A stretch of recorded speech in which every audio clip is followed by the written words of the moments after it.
Hello, and welcome back. My name is Reverend Onyx. I'm the chief priest here at Lady of the Circle in the Oaks in Thomasville, North Carolina.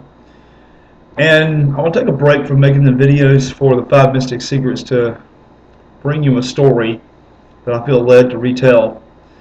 This story I encountered years and years ago. I'm not even sure where I got the story from. Um, can't find a reference to it anywhere, except in some of my work that I didn't have an attribution to it, a citing for it. I didn't write it. It was given to me. But it's a very good story. So here, guys, let me tell you about it. A long time ago, there were 4 witches that went to visit an elder witch, crone, deep in the forest in her cottage. And they talked about wondrous things deep into the night, late into the night. It became too late for them to travel home. So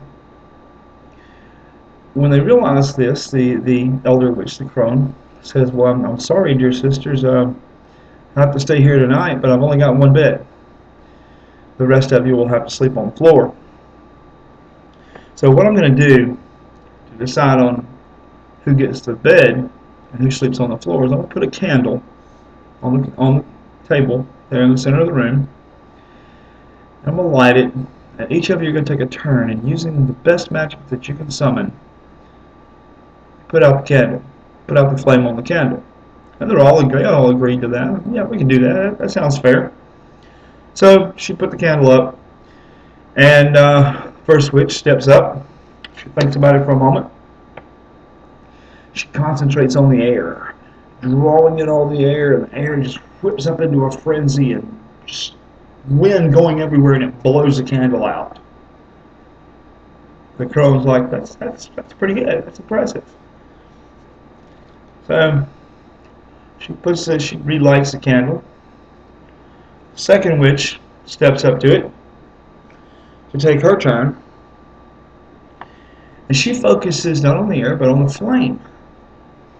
She focuses all her intent on the flame, and the flame just grows, huge, 3-foot flame, and eventually just burns out. It just blazes out. It goes out.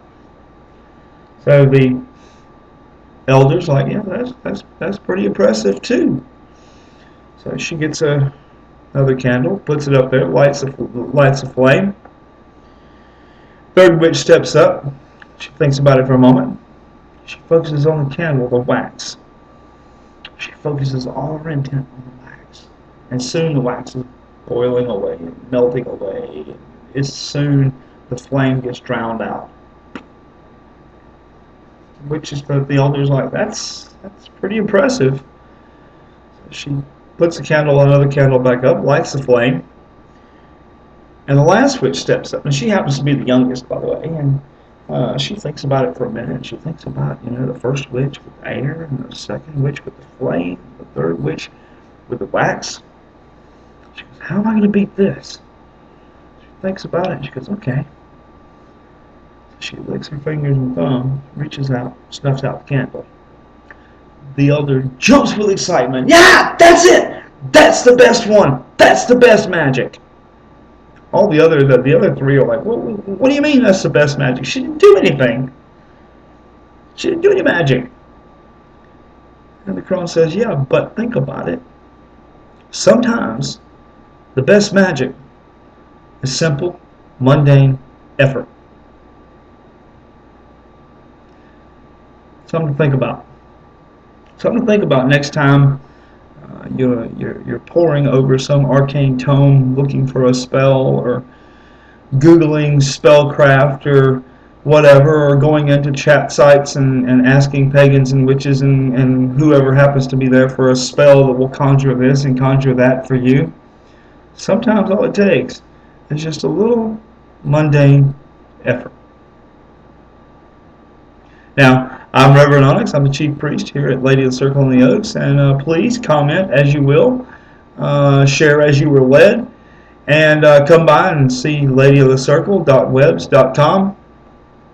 Let me know what you think. Let's talk about it.